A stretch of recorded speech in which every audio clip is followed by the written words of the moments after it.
বিসমিল্লাহির রহমানির রহিম। দর্শক, যখন আল্লাহ কোনো বান্দাকে কঠিন পরিস্থিতি থেকে বের করে উচ্চতায় আনতে চান, আর যখন বান্দাকে আল্লাহ তাআলা কঠিন পরিস্থিতি থেকে বের করেন, এটাতে কিছু এমন নিশানিগুলো আর আলামত থাকে যে যখন বান্দা ওই জিনিসগুলোতে দৃঢ় থেকে আমল করতে থাকে আর সেটাতে অবিচল থাকে, তো নিশ্চয়ই আল্লাহ তাআলা ওই বান্দাকে কঠিন সময় থেকে বের করে উন্নতির শীর্ষে আনবেন। কি ওই আলামত অথবা নিশানিগুলো যেটা বান্দার কঠিন সময়েও করতে থাকা উচিত, আজকের এই ভিডিওতে আমরা জানব ইনশাল্লাহ। দেখুন, দুটি সূরত আছে কঠিন সময় আসার।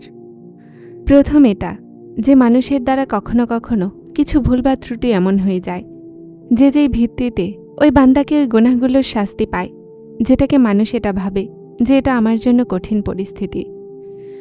আর অন্য রূপ হলো এটা যে বান্দা তো অনেক নেক, নামাজে নিয়মিত, জিকিরও করে আর আল্লাহ তার হুকুমগুলোকে মেনে চলে, কিন্তু তার উপরে কঠিন পরিস্থিতি এসে গেল। এটা শাস্তি নয়, বরং আল্লাহর পক্ষ থেকে একটা পরীক্ষা।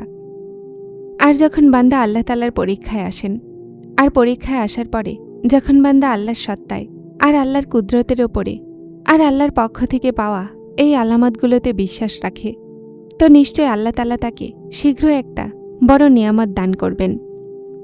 কোরআন কারিমে আল্লাহ তাআলা বলেন যে নিশ্চয় কষ্টের সাথে রয়েছে স্বস্তি। তো বিশ্বাস রাখবে যে তার বলা কথায় হিকমত থাকে, কিন্তু আমরা বুঝি না। আর আল্লাহ তাআলা সব কিছু জানেন, তিনি খুব হিকমতওয়ালা। আর কখনো এমন হয় যে মানুষের জীবনের ভিতরে একবার তার জীবনে এমন ভয়ানক পরিস্থিতি আসে যেটার সে কখনো কল্পনাও করেনি, আর কখনো সে এমন পরিস্থিতির কথা ভাবেওনি, কিন্তু এই পরিস্থিতি তার উপরে আসে যেন আল্লাহ তাআলা তার বান্দাদের ঈমানকে পরখ করতে পারেন আর তাদের ঈমানকে দেখেন সে কি আমার পরীক্ষায় পরিপূর্ণ সবর করে কিনা, তার কি আমার উপরে দৃঢ় ঈমান আছে কিনা। এই বান্দা যাকে আমি পরীক্ষায় ফেলেছি আর যাকে আমি পরিস্থিতিতে কয়েদ করে নিয়েছি, সে কি আমার কাছে চায় কিনা, সে কি এই কঠিন পরিস্থিতি দৃঢ় হওয়ার জন্য আমার কাছে দোয়া করে কিনা। আল্লাহ তাআলা এই সমস্ত জিনিসগুলো পরীক্ষা আর কঠিন সময় ফেলে বান্দাকে পরীক্ষা করেন। তো এই সুযোগে আমাদের কি করা উচিত?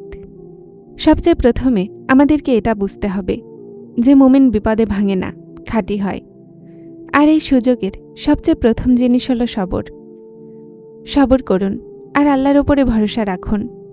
আপনার অশ্রুগুলোতে ভিজা কোনো রাতি আর কষ্টে অতিবাহিত করা কোনো দিনই কখনো বৃথা যায় না, কেননা জীবনের প্রতিটা সহজ আর কষ্টদায়ক মুহূর্ত আল্লাহ পাকের কোনো বিশেষ হিকমতের অংশ হয়, যা কখনো জলদিই বুঝে আসে আর কখনো কখনো অপেক্ষা করতে হয়। প্রতিটা সবরের একটা কাহিনী আছে আর প্রতিটা দোয়ার একটা মঞ্জিল। কখনো এটা ভেবো না যে তোমার এই সবর বিনা ফলেই থেকে যাবে, আর কখনো এই ধারণা করো না যে তোমার দোয়াগুলো জায়া হয়ে যাবে। আর ভালোভাবে বোঝো যে দুঃখ, কষ্ট, চিন্তা যদি আল্লাহর অসন্তুষ্টি হতো তো নবীরা কখনোই পেত না। এটা একটা নিয়ামত যা মানুষকে আল্লাহর রাস্তা বলে দেয়। তো এজন্যই যদি আপনি কোনো পরীক্ষা অথবা কষ্টের মধ্য দিয়ে অতিক্রম করছেন, তো এটা ভেবে সবর করে নিন যে আপনি আল্লাহর পছন্দের বান্দার মধ্যে একজন, কেননা তিনি তার পছন্দের বান্দাদেরকেই পরীক্ষা করেন। আর যখন সমস্যাগুলো খুব বেশি বিগড়ে যায় আর পরিস্থিতি কন্ট্রোলে না আসে, তো মনের ওপরে হাত রাখুন আর মনের গভীর থেকে পুরো বিশ্বাসের সাথে এই কথাকে বলুন, আমি আমার সমস্যাগুলো আমার আল্লাহর সোপর্দ করছি, তিনি সমস্ত বিগড়ে যাওয়া কাজগুলোকে সামলে নেবেন ইনশাআল্লাহ। আর যেই বান্দা সবর করে নাই, সবরের উপরে দৃঢ় থাকে, তো এমন আলামত আর নিশানি আছে যে আল্লাহ তাআলা এই সবরের বদলে তাকে উত্তম জিনিস দান করবেন। আল্লাহ তাআলা তাকে উত্তম পুরস্কার দান করবেন। আল্লাহ তাআলা তার সম্মান করবেন। আল্লাহ তাআলা তার সবরের সম্মান করেন। দ্বিতীয় জিনিস, যখন বান্দা বিপদের মধ্য দিয়ে অতিক্রম করে অথবা বিপদে চিন্তিত হয়, তারপর তার কোনো মাধ্যম অথবা উসিলাও নজরে আসছে না, তো এই সময় কি করে? সে আল্লাহর সাথে সম্পর্ক মজবুত করে না, নামাজের নিকটবর্তী আছে, জিকির আজগারের নিকটবর্তী, বরং নামাজ থেকেও দূর হয়ে গেছে আর জিকির থেকেও দূর হয়ে গেল। তারপর তার মাথায় কথা আসে যে যখন আমি এই পরিস্থিতি থেকে বের হয়ে যাব আর যখন কঠিন সময় আমার থেকে চলে যাবে আর আমি আমার চেষ্টায়, আমার পরিশ্রমে, আমার বুদ্ধি দিয়ে এই সমস্ত জিনিসগুলো আর পরিস্থিতিকে বদলে দিব। তো তারপর আমি আল্লাহর দিকে ফিরে আসব।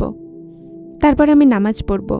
তারপর আমি জিকিরে লেগে যাব আর তাসবিহ নিয়ে বসে যাব। আমার প্রিয়রা, আমাদের এই ধারণা একদম ভুল।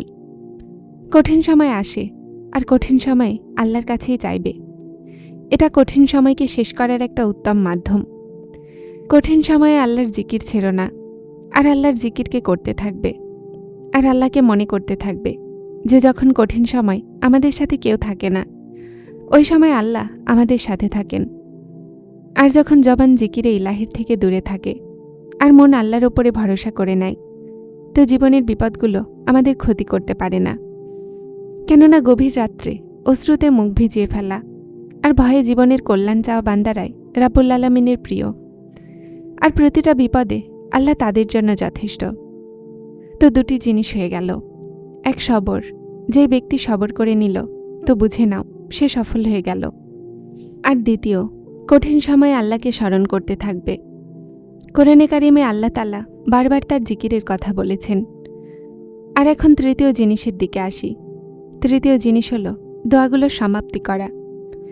যখন বান্দা বিপদে থাকে, তো তারপর সে কিছুই বুঝতে পারে না, তার কিছুই নজরে আসে না যে আমি কি করব। তো কঠিন সময়ে কসরতের সাথে তোমার পরিস্থিতি বদলানোর জন্য দোয়া করতে থাকবে। দোয়াগুলো অদৃশ্য হয়, কিন্তু সেটা অসম্ভব জিনিসগুলোকে সম্ভব বানিয়ে দেয়। মজেজা করা আল্লাহর কাজ, আমাদের কাজ খুব সহজ। দোয়া, বিশ্বাস আর সবর। পরীক্ষা তো সবার ওপরেই আসে। কেউ হীরার মতো উজ্জ্বল হয়, আর কেউ নিজেকেই হারিয়ে ফেলে। সেই পরীক্ষা যেটাতে আপনি দৃঢ় কদমে দাঁড়িয়ে থাকেন আর রবের রোশানাল থেকে বেঁচে থাকেন। তিনি জমিন থেকে তুলে আসমানের উজ্জ্বল তারা বানিয়ে দেন। দুঃখের সিজদা দাও আর আল্লাহকে না পাও। দীর্ঘশ্বাসের ডাক হয় আর আল্লাহ না শোনে। অশ্রুগুলোর সাথে কথা বলো আর তিনি অশ্রুগুলোর জবানকে না বোঝেন।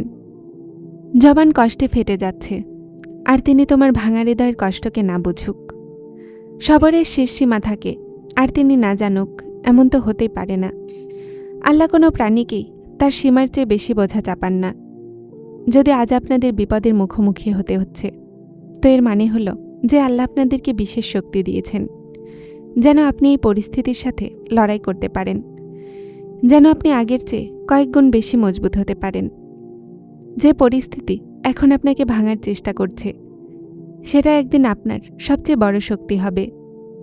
এটা কখনোই ভাববেন না যে আপনার চেষ্টা বৃথা যাচ্ছে অথবা আপনার দোয়াগুলো শোনা হচ্ছে না। আল্লাহ প্রতিটা জিনিস দেখছেন। তিনি আপনার প্রতিটা চেষ্টা সম্পর্কে অবগত। তিনি জানেন যে আপনি কতটা চেষ্টা করছেন, কত রাত অস্থিরতায় পার করেছেন। দুনিয়াতে কোনো জিনিসই সারা জীবনের জন্য থাকে না, না খুশি না দুঃখ। যেই দোয়া আপনাকে চিন্তিত করছে, সেটা এখন বদলাবে। এটার জন্য আপনার সাহসকে দৃঢ় রাখতে হবে। আল্লাহর দয়া মানুষের ওপরে থাকে, যে সব অবস্থায় আল্লাহর শুকরিয়া আদায় করবে, যে পরিস্থিতির কাছে না হেরে তার কাছে শিখে, আর যে অন্ধকারেও আলোর আশা রাখে। আপনার এটা বুঝতে হবে যে আসল শক্তি বাইরের পরিস্থিতিতে নয়, বরং আপনার ভিতরেই এই বিশ্বাসে আছে। যদি আপনার ভরসা দৃঢ় থাকে, যদি আপনার মন সত্য হয়, যদি আপনার আশা উচ্চ, তো দুনিয়ার কোনো শক্তি আপনাকে আপনার মঞ্জিলে পৌঁছানো থেকে আটকাতে পারবে না। যারা চ্যানেলটিতে নতুন এসেছেন, তারা হেদায়েত চ্যানেলটিকে সাবস্ক্রাইব করে আমার সাথে থাকুন এবং অবশ্যই ভিডিওগুলোকে লাইক শেয়ার করবেন। আসসালামু আলাইকুম।